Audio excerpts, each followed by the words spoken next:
예, 오늘 하나님께서 주신 말씀 고린도전서 14장 13절부터 25절 말씀입니다. 오늘 말씀에 대해서 하나님의 놀라운 은혜가 여러분들 삶 가운데서 충만하기를 간절히 바랍니다. 예, 오늘 말씀도 계속 이어서 방언과 예언에 대해서 얘기를 하고 있습니다.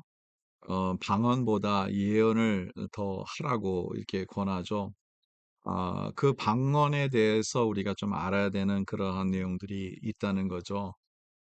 특별히 22절에 보면 그러므로 방언은 믿는 자들을 위하지 아니하고 믿지 아니한 자들을 위하는 표적이나 예언은 믿지 아니한 자들을 위하지 않고 믿는 자들을 위함이니라.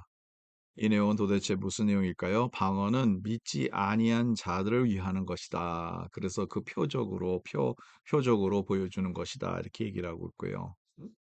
또 예언은 믿는 자들을 위함이라. 그래서 예언에 대해서는 어제 제가 말씀을 좀 이렇게 분석하면서 말씀을 드렸기 때문에 반복을 안 하지만 방언에 대해서 한번 좀 우리가 생각해 보겠습니다. 사실은 사도 바울 이 시대 때랑 초대교회 시대랑 조금 차이가 있는 것을 우리가 보게 돼요. 여기에서 나오는 방언과 또 그 초대교회 방언과는 그러니까 성령 강림, 오순절 성령 강림절에 나왔던 성령이 이제 불의 혀같이 각 사람에게 올려져서 그다음에 방언이 터졌죠. 이제 방언이 터졌는데 그 방언은 기능적인 방언이었다는 것이죠.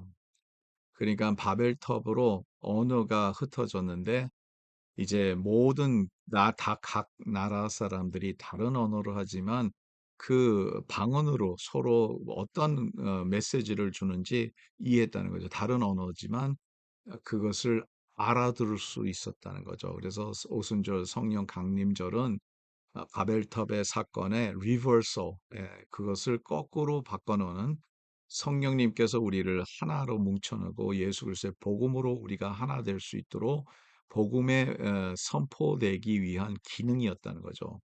방언이 그렇습니다. 예, 방언은 원래 방언의 은사는 알아듣지 못하는 사람이 내가 그리스도의 복음을 전하기 위해서 또 하나님의 역사를 내가 말씀을 전하기 위해서 몰랐던 언어가 같이 통하지 않았던 것이 성령 안에서 언어가 하나가 될 수 있는 그러한 역사를 아, 말씀하고 있죠.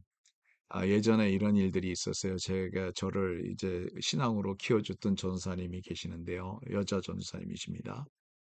그분이 한번 예전에 브라질에 있을 때 도나카타리라는 그러한 기도원이 있었어요. 그 기도원에서 이 기도원이 어떻게 뭐 팔렸는지 하여튼 어떤 사람들이 와서 지붕을 가져가려고 하는 거예요. 교회의 지붕을, 예배당 지붕을. 그래서 전사님이 포르투기스를 전혀 못하는 그 브라질 언어를 뭐 못하는데 그때 방언이 터진 거죠. 그래서 이제 이 사람들한테 이것을 가져갈 수 없다고 말씀하셨는데 한국말로 하셨는데 그들이 포르투기스로 다 이해를 했다는 거죠.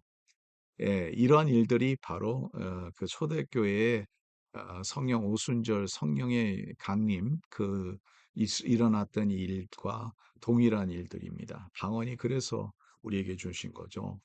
또 이제 사도 바울 시대 때는 방언은 하나님의 비밀스러운 것을 우리에게 기도로 할 수 있도록 하는 것이라는 것을 계속 이어서 얘기를 하고 있습니다. 뭐 어떤 방언이 더 중요하다. 이거는 제가 말할 필요가 없는 것이고요. 중요한 것은 뭐냐면 방언은 내 자신의 신앙생활에 비교없든 되지만 그것을 세우기 위해서는 되지만 주의 공동체를 위해서가 아니라는 것을 계속 사도 바울이 우리에게 주는 레슨이죠. 여기에서 중요한 것은 뭐냐면 이 모든 것이 주의 교회를 세우는데 우리가 우선을 우리가 둬야 된다는 거예요. 하나님의 은사가 바로 그겁니다. 여러분 어떤 은사를 갖고 계셔요? 노래를 하나님께서 아름다운 음성을 주셔서 노래를 하나님께 영광 돌리게 하면 그 은사를 통해서 하나님께 영광 돌리면 되고요. 또 내가 뭐 이렇게 애드미니스트레이션 그런 걸 잘한다 하면 하나님께서 행정적인 것을 위해서 교회에서 행정을 맡아서 일을 할 수 있도록 하나님께서 역사하시는 것이 맞는 것이고요.